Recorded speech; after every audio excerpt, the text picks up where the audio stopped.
Hello friends, మనం ఈరోజు వచ్చేసి 14th సెప్టెంబర్ 2021కి సంబంధించిన కరెంట్ అఫైర్స్ గురించి డిస్కషన్ చేద్దాం. చాలా ఇంపార్టెంట్ అయిన అప్డేట్స్ ఉన్నాయి, వాటన్నింటి గురించి కూడా ఈరోజు క్లారిటీగా డిస్కషన్ చేద్దాం. కాబట్టి వీడియో ఎండ్ వరకు చూసి మీకు నచ్చింది అనిపిస్తే లైక్ చేయండి, అలాగే షేర్ చేయండి.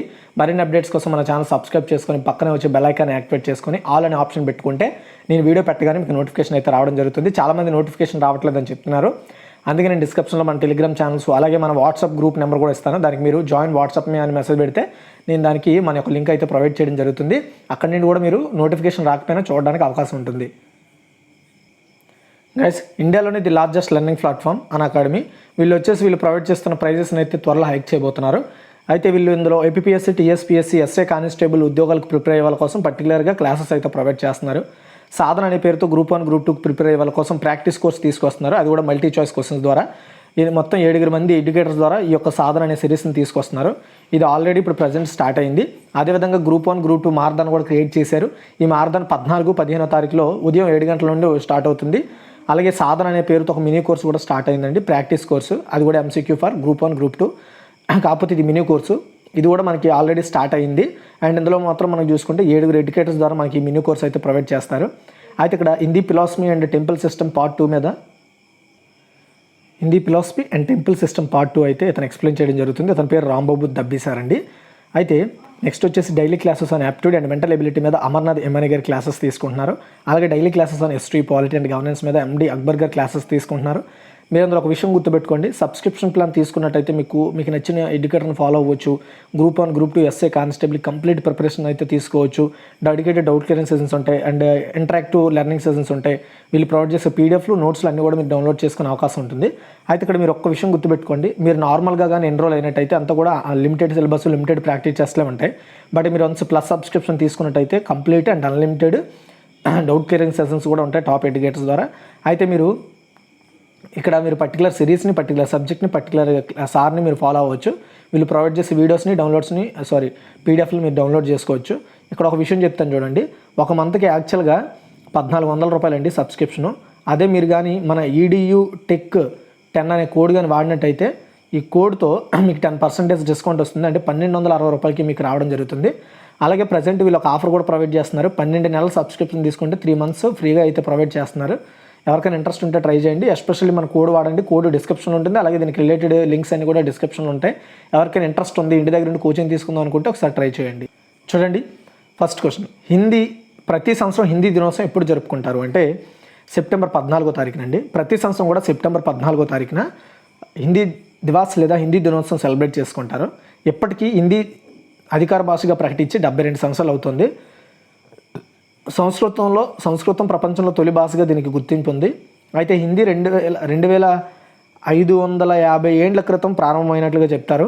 120 ఏండ్లుగా చాలా వేగంగా ఇది వ్యాప్తి చెందుతుంది. ప్రపంచంలో అత్యంత అర్థమయ్యే భాషగా హిందీ కూడా ఒకటి.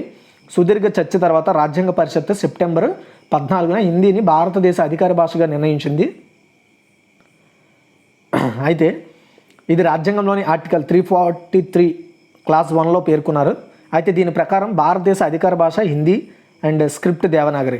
1953 నుంచి హిందీ ప్రచారం కోసం ఏటా సెప్టెంబర్ 14న హిందీ దివాస్ని సెలబ్రేట్ చేస్తారు మన ఇండియాలో. 1963లో అధికార భాషా చట్టాన్ని తీసుకురావడంతో ఏ భాషలోనైనా సరే అధికారిక పనులు చేసే హక్కు రాష్ట్రాలకు ఇచ్చారు. ప్రస్తుతం దేశంలో 22 భాషలకు అధికార భాష హోదా ఇచ్చారు. ప్రస్తుతం ప్రపంచంలో అత్యధిక మాట్లాడే 3వ భాషగా హిందీ ఉంది. మన దేశంలో 77% మంది హిందీ మాట్లాడతారు, అర్థం చేసుకుంటారు, అలాగే చదువుతారు. తర్వాత చూసుకుంటే సెకండ్ వన్, ఉత్తరప్రదేశ్లోని రాజా మహేంద్ర ప్రతాప్ సింగ్ యూనివర్సిటీని ఎవరు శంకుస్థాపన చేశారు? ఆన్సర్ చూసుకున్నట్లయితే శ్రీ నరేంద్ర మోదీ అండి. ఉత్తరప్రదేశ్లోని అలీగఢ్ జిల్లాలో రాజా మహేంద్ర ప్రతాప్ సింగ్ యూనివర్సిటీకి ఈరోజు ప్రధాని నరేంద్ర మోదీ గారు శంకుస్థాపన చేశారు. ఈ యొక్క ప్రారంభ శంకుస్థాపన కార్యక్రమంలో ఉత్తరప్రదేశ్ రాష్ట్ర గవర్నర్ ఆనందీబెన్ పటేల్, సీఎం యోగి ఆదిత్యనాథ్ గారు పాల్గొన్నారు. ఆధునిక విద్యకు ప్రతాప్ సింగ్ వర్సిటీకి కేంద్రంగా మారుతుందని, ఆ వర్సిటీలో రక్షణ సంబంధిత అంశాలు, రక్షణ ఉత్పత్తులు తయారీ టెక్నాలజీ గురించి చెప్తారు అనేసి ఆయన చెప్పడం జరిగింది. ఇందులో నిర్మలా సీతారామన్ కూడా పార్టిసిపేట్ చేశారు, ఫైనాన్స్ మినిస్టర్. తర్వాత వచ్చేసి థర్డ్ వన్, ఫాసిల్ అనే సంస్థ భారతదేశంలో తన కొత్త సెలబ్రిటీ బ్రాండ్ అంబాసిడర్గా ఎవరిని నియమించింది? ఆన్సర్ చూసుకున్నట్టయితే కృతి హాసన్ అండి. కృతి హాసన్ వచ్చేసి బాలీవుడ్ హీరోయిన్. ఈమె వచ్చేసి మనకి చాలా మూవీస్లో యాక్ట్ చేసింది, అందరికీ ఐడియా ఉంటుంది. ఈ పేరు టైప్ చేస్తే మీకు గూగుల్లో వస్తుంది.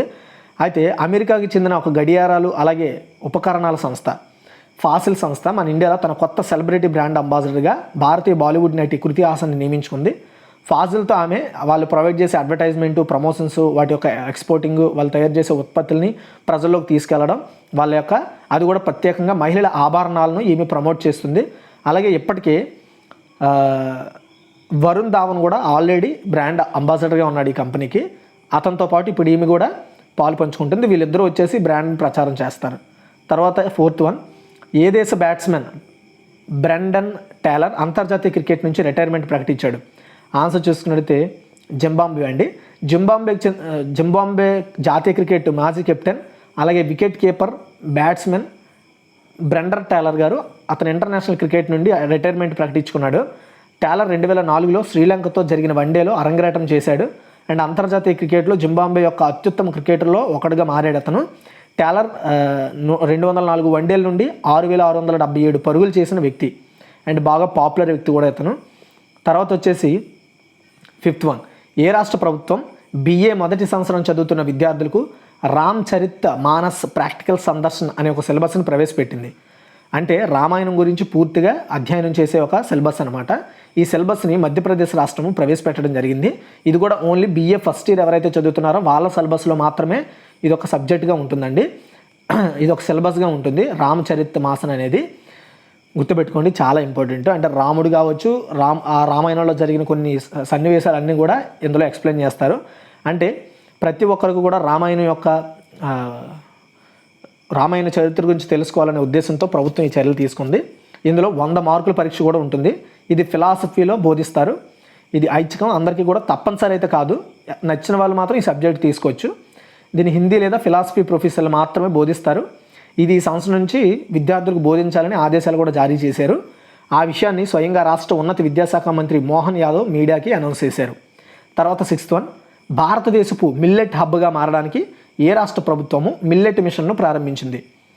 ఆన్సర్ చూసుకున్నట్టయితే ఛత్తీస్గఢ్ అండి. మన ఇండియాలో మిల్లెట్ హబ్గా మారాలనే ఉద్దేశంతో ఛత్తీస్గఢ్ గవర్నమెంట్ మిల్లెట్ మిషన్ అనే దాన్ని స్టార్ట్ చేసింది. మిల్లెట్ మిషన్ అనేది ఎవరైతే ధాన్యపు పంటలు పండిస్తారో వాళ్ళకి సరైన ధర ఇవ్వడం, అలాగే వాళ్ళకి వాటిని అమ్మకాలు కావచ్చు, ప్రాసెసింగ్ కావచ్చు, వీటి కోసం నిపుణులతో రైతులకు అవగాహన కల్పించడం, దీని ద్వారా వాళ్ళు ఎక్కువ లబ్ధి పొందేలా చేయడం, అలాగే దాని ద్వారా వాళ్ళ వ్యాపారాన్ని బలోపేతం చేసి ఛత్తీస్గఢ్లో ఎక్కువగా చిన్న ధాన్యాలని పండించే విధంగా ప్రోత్సహించడమే దీని యొక్క ఉద్దేశం అనమాట. దీని పేరే మిల్లెట్ మిషన్. మిల్లెట్ మిషన్ కింద 14 ఛత్తీస్గఢ్ జిల్లాల్లో కలెక్టర్లు మరియు Indian institute of millet research మధ్య MOUపై సంతకం చేశారు. MOU అంటే మెమోరాండమ్ ఆఫ్ అండర్స్టాండింగ్. ఛత్తీస్గఢ్ ముఖ్యమంత్రి భూపేల్ బాగల్ ఈ కార్యక్రమంలో పాల్గొన్నారు. అయితే మిల్లెట్స్ అంటే మన అందరికీ తెలుసు కదా, సో చిరుధాన్యాలు, వాటికి హెడ్గా ఛత్తీస్గఢ్ని మారాలనే ఉద్దేశంతో మిల్లెట్ మిషన్ అనే దాన్ని తీసుకొచ్చింది అక్కడ ప్రభుత్వం. తర్వాత 7th వన్ అండి, ఆఫ్రికా ఫుడ్ ప్రైజ్ 2021ని గెలుచుకున్న సంస్థ ఇది. చాలా ఇంపార్టెంట్. ఆన్సర్ వచ్చేసి ఇక్రిసాట్. ఓకే, చూడండి, హైదరాబాద్కి చెందిన ఇక్రిసాట్ అంటే international crops research institute for the semi arid tropics. ఈ సంస్థ హైదరాబాద్లో ఉంది. దీనికి ఆఫ్రికా ఫుడ్ ప్రైజ్ 2021 అయితే బహుమతి రావడం జరిగింది. సహారా ఆఫ్రికాలో ఆహార భద్రతను మెరుగుపరచడంలో చేసిన కృషికు గాను ఇక్రిసాట్కి ఈ యొక్క ఆఫ్రికా ఫుడ్ ప్రైజ్ 2021 అయితే వచ్చినట్లుగా, ఆఫ్రికా ఫుడ్ ప్రైజ్ 2021 వచ్చినట్టుగా ఆ సంబంధిత ఇన్స్టిట్యూట్ ఒక ప్రకటనలో చెప్పింది. కెన్యాలోని నైరోబీలో జరుగుతున్న Africa forum for green revolution AGRF 2021 సమ్మిట్లో ఈ అవార్డు అయితే అందజేశారు. అయితే ఆఫ్రికాలో 13 దేశాల్లో ఆహార భద్రతను మెరుగుపరచడంలో ఏర్పాటు చేసిన కొన్ని ప్రాజెక్టులకి ఇక్రిసాట్ ఈ అవార్డు అయితే దక్కించుకుంది. చూడండి, ఇక్రిసాట్ అంటే international crops research institute for the semi arid tropics. తర్వాత 8th వన్, భారతదేశం ఏ దేశంతో climate action and finance mobilisation dialogue, దీన్ని CAFMD అంటారు, దీనిని ప్రారంభించింది? ఆన్సర్ చూసుకున్నట్టయితే యునైటెడ్ స్టేట్స్ అండి. యునైటెడ్ స్టేట్స్ అంటే అమెరికా. చూడండి, climate action and finance mobilisation dialogue, దీన్ని CAFMD అంటారు. దీనిని భారత్ అలాగే అమెరికా సంయుక్తంగా స్టార్ట్ చేశాయి. అయితే దీని ఉద్దేశం ఏంటి అంటే క్లైమేట్ అంటే వాతావరణ మార్పులపై ఇరు దేశాలు కూడా కాలుష్యాన్ని తగ్గించడం కోసం, ప్యారిస్ ఒప్పందాన్ని రీచ్ అవ్వడం కోసం పాటుపడతాయన్నమాట. ఒకరికొకరు సమాచారాన్ని అలాగే ప్రాజెక్టులు ఇంప్లిమెంటేషన్ చేయడం, దానికి ఆర్థిక బలోపేతాలు చేయడం, ఇలాంటి వాటి మీద సహకరించుకుంటారు. ఈ యొక్క ప్రోగ్రామ్ని, ఈ డైలాగ్ని కేంద్ర కేబినెట్ మంత్రి భూపేంద్ర యాదవ్ అలాగే యుఎస్ ప్రత్యేక అధ్యక్షుడి ప్రతినిధి జాన్ కెర్రీ ఈ డైలాగ్ని ప్రారంభించడం జరిగింది. చాలా మంచి నిర్ణయం. అలాగే 9th వన్, పిఎం కుసుమ్ కింద ఆఫ్ గ్రిడ్ సోలార్ పంపులు సంస్థాపనలో కింద రాష్ట్రాల్లో ఏది అగ్రస్థానంలో ఉంది? ఆన్సర్ చూసుకున్నట్టయితే హర్యానా అండి. 2020-21 ఈ ఆర్థిక సంవత్సరానికి సెంట్రల్ గవర్నమెంట్ 15,000 మంజూరైన సోలార్ పంపులను ప్రొవైడ్ చేసింది. అందులో 14,418 పంపులను అంటే టార్గెట్ ఇచ్చిందనమాట. అందులో 14,418 పంపులను ఏర్పాటు చేయడం ద్వారా ప్రధానమంత్రి కిసాన్ ఊర్జా సురక్ష ఎవమ్ ఉత్తమ్ మహాభియాన్ స్కీమ్ కింద ఆఫ్ గ్రిడ్ సోలార్ పంపుల ఏర్పాటులో మన ఇండియాలోనే హర్యానా ఫస్ట్ ప్లేస్లో నిలవడం జరిగింది. రాష్ట్రంలో 75% సబ్సిడీతో 3 HP నుండి 10 HP సామర్థ్యం కలిగిన స్వతంత్ర సోలార్ పంపులను ఏర్పాటు చేస్తున్నారు. అంటే ఇప్పుడు చూడండి, ఫర్ ఎగ్జాంపుల్ మనం వ్యవసాయం కింద ఏం వాడతాం, బోర్లకి కరెంట్ని వాడతాం. అలా కాకుండా సోలార్ ద్వారా ఆ పంప్ అనేది పనిచేసేలా ఈ యొక్క ఆఫ్ గ్రిడ్ సోలార్ పంపులను హర్యానా గవర్నమెంట్ మన ఇండియాలోనే ఇచ్చిన టార్గెట్లో చాలా దగ్గరగా అండ్ అత్యధికలో ఇంప్లిమెంటేషన్ చేసింది. అది కూడా ప్రధానమంత్రి కిసాన్ ఊర్జా సురక్ష ఎవమ్ ఉత్తమ్ మహాభియాన్ స్కీమ్ కింద. దీన్ని పిఎం కుసుమ్ అంటారు. ఈ స్కీమ్ కింద ఏర్పాటు చేయడం జరిగింది. అయితే ఇందులో మన ఇండియన్ గవర్నమెంట్ 13% ఆర్థిక సాయం ఇస్తుంది ఆ రైతుకి. స్టేట్ గవర్నమెంట్ 45% సబ్సిడీ ఇస్తుంది. మిగిలిన ఖర్చు 25% మాత్రం రైతు చెల్లిస్తే సరిపోతుంది. అంటే తక్కువ ఖర్చుతో ఆ సోలార్ పంపును ఏర్పాటు చేసుకొని అతనికి కరెంట్ అడిషనల్గా అవ్వకుండా, కరెంటు బిల్లులు కట్టకుండా ఉండే విధంగా కొన్ని రాష్ట్రాల్లో అయితే కరెంటు బిల్లుని రైతులకి పూర్తిగా ఇది చేశారు. అంటే అక్కడ రైతులు కట్టాల్సిన అవసరం లేదు. కొన్ని రాష్ట్రాల్లో మాత్రం కట్టుకోవాల్సి ఉంటుంది. అలాగే ఎక్కువ బిల్లులు పడకుండా ఉండడం కోసం సోలార్ అనుకోండి, వన్స్ మనం పెట్టుకుంటే చాలు, అది రిపేర్ వచ్చేంత వరకు కూడా మనకి ఆ సోలార్ సూర్యరశ్మి అందే వరకు కూడా అది మనకి ఫ్రీగా మనకి వాటర్ని పంపింగ్ చేసుకోవచ్చు. అలాగే ఆ ఎనర్జీని కూడా స్టోర్ చేసుకోవచ్చు. అయితే ఈ పంపులను రైతులు, నీటి వినియోగదారుల సంఘం క్లస్టర్ ఆధారిత నీటిపారుదల వ్యవస్థలు మొదలైనవి నీటిపారుదల ప్రయోజనాల కోసం ఏర్పాటు చేసుకోవచ్చు. నెక్స్ట్ వచ్చేసి 10, నేషనల్ కంపెనీ లా అప్పీలేట్ ట్రిబ్యునల్ NCLAT యొక్క యాక్టింగ్ చైర్పర్సన్గా ఎవరు నియమితులయ్యారు? అంటే యాక్టింగ్ అంటే ప్రజెంట్ వచ్చేసి టెంపరీ అని చెప్పుకోవచ్చు. ఆన్సర్ చూసుకున్నట్టయితే ఎం వేణుగోపాల్ అండి. జస్టిస్ ఎం వేణుగోపాల్ గారు నేషనల్ కంపెనీ లా అప్పీలేట్ ట్రిబ్యునల్ యొక్క యాక్టింగ్ చైర్పర్సన్గా నియమితులయ్యారు. రీసెంట్గానే మొత్తం 31 మందిని కంపెనీ లా అప్పీలేట్కి కావచ్చు, మిగతా వచ్చేసి లా అప్పీలేట్లకు కావచ్చు, రీసెంట్గానే సెంట్రల్ గవర్నమెంట్ సుప్రీంకోర్టు ఆదేశాల మేరకు 31 మంది సభ్యులను ఏర్పాటు చేసింది. అయితే ఇదంతా జరగక ముందనే జస్టిస్ వేణుగోపాల్ సెప్టెంబర్ 11, 2021 నుండి అప్పీలేట్ ట్రిబ్యునల్ యాక్టింగ్ చైర్పర్సన్గా నియమితులు కావడం జరిగింది. అయితే జస్టిస్ ఎం వేణుగోపాల్ గారు మద్రాస్ హైకోర్టు మాజీ న్యాయమూర్తి. అతను జూన్ 5, 1997 తమిళనాడు స్టేట్ జ్యుడిషియల్ సర్వీస్లో సబ్ జడ్జిగా చేరాడు. ఆ తర్వాత నవంబర్ 2007లో మద్రాస్ హైకోర్టు 10.5 సంవత్సరాలుగా పనిచేశారు ఆయన. మొత్తానికి అతనికి యొక్క అవకాశం అయితే ఇచ్చారు. నేషనల్ కంపెనీ లా అప్పీలేట్ ట్రిబ్యునల్ ఏం చేస్తుందంటే మన ఇండియాలో ఉన్న కంపెనీలకి సంబంధించిన జ్యుడిషియల్ ఇష్యూస్ని క్లియర్ చేస్తూ ఉంటుంది. తర్వాత వచ్చేసి 11 అండి. ఏ దేశ మాజీ అధ్యక్షుడు జార్జ్ సాంపోయో ఇటీవల కన్నుమూశారు? ఆన్సర్ చూసుకున్నట్టు పోర్చుగల్ మాజీ 2 కాలాల పాటు పనిచేసిన అధ్యక్షుడు. ఓకేనా, అతని తరంలో ప్రముఖ రాజకీయ ప్రముఖుల్లో ఒకరిగా పేరున్న జార్జ్ సాంపియో చనిపోయారండి. అతను చనిపోయేటప్పటికి అతని ఏజ్ వచ్చేసి 81 సంవత్సరాలు. ప్రస్తుతం పోర్చుగీస్ అధ్యక్షుడిగా మార్సెలో రెబిలో డి సౌబా జార్జ్ సాంపియో మరణాన్ని ప్రకటించడం జరిగింది. ఏ దేశ మాజీ అధ్యక్షుడు జార్జ్ సాంపియో ఇటీవల కన్నుమూశారంటే పోర్చుగల్ అండి. పోర్చుగల్కి 2 కాలాల పాటు పనిచేసిన అధ్యక్షుడు అండ్ అతను చాలా ప్రముఖ రాజకీయ నాయకుల్లో ఒకరైన జార్జ్ సాంపియో చనిపోయారు. అతను చనిపోయే టైంకి అతని ఏజ్ వచ్చేసి 81 ఇయర్స్. ప్రస్తుతం పోర్చుగీస్ అధ్యక్షుడు మార్సెలో రెబోలో డి సౌసా జార్జ్ సాంపియో మరణాన్ని ప్రకటించడం జరిగింది. అండ్ ఇటీవల ప్రపంచంలో అతిపెద్ద రక్త పరీక్షని ఎక్కడ ప్రారంభించారు అంటే బ్రిటన్ అండి. United Kingdom state Britain national health services ప్రపంచంలోనే అతిపెద్ద రక్త పరీక్షను స్టార్ట్ చేసింది.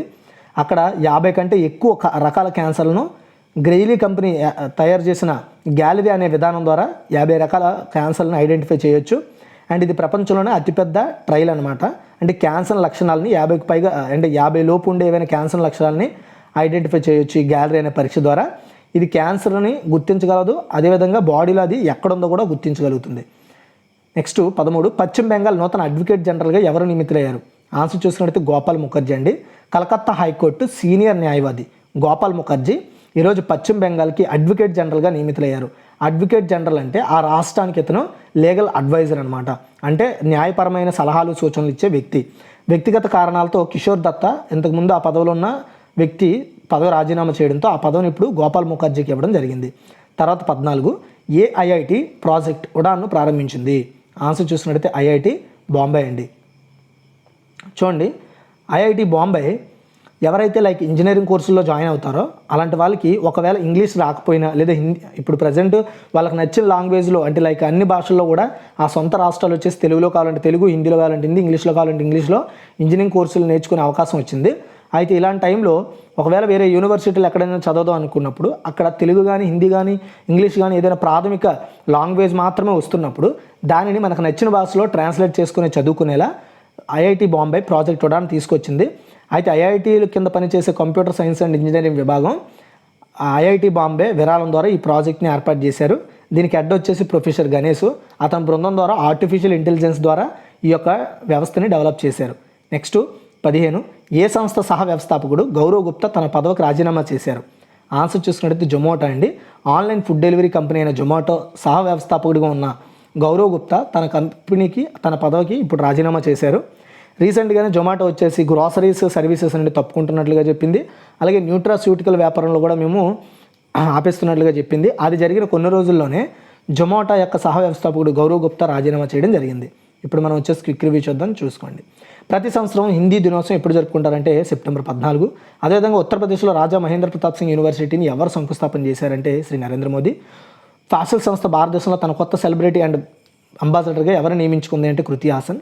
అండ్ ఏ దేశ బ్యాట్స్మెన్ బ్రెండర్ టేలర్ అంతర్జాతీయ క్రికెట్ నుంచి రిటైర్మెంట్ ప్రకటించాడు అంటే జింబాబ్వే.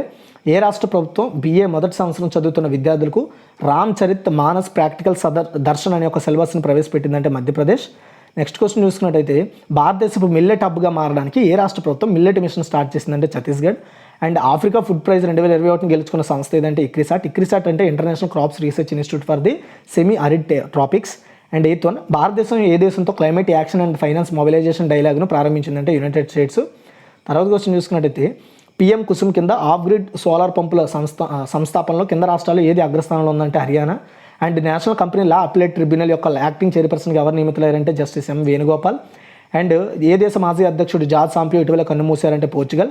ఇటీవల ప్రపంచంలో అతిపెద్ద రక్త పరీక్షను ఎక్కడ ప్రారంభించారంటే బ్రిటన్. అండ్ పశ్చిమ బెంగాల్ నూతన అడ్వకేట్ జనరల్గా ఎవరు నియమితులయ్యారంటే గోపాల్ ముఖర్జీ. ఏ ఐఐటి ప్రాజెక్ట్ ఉడాన్ ప్రారంభించిందంటే ఐఐటి బాంబే. అండ్ ఏ సంస్థ సహ వ్యవస్థాపకుడు గౌరవ్ గుప్తా తన పదవికి రాజీనామా చేశారంటే Zomato. Thanks for watching guys. ఈ వీడియో షేర్ చేయండి, లైక్ చేయండి. మరిన్ని అప్డేట్స్ కోసం మన ఛానల్ ఫాలో అవ్వండి.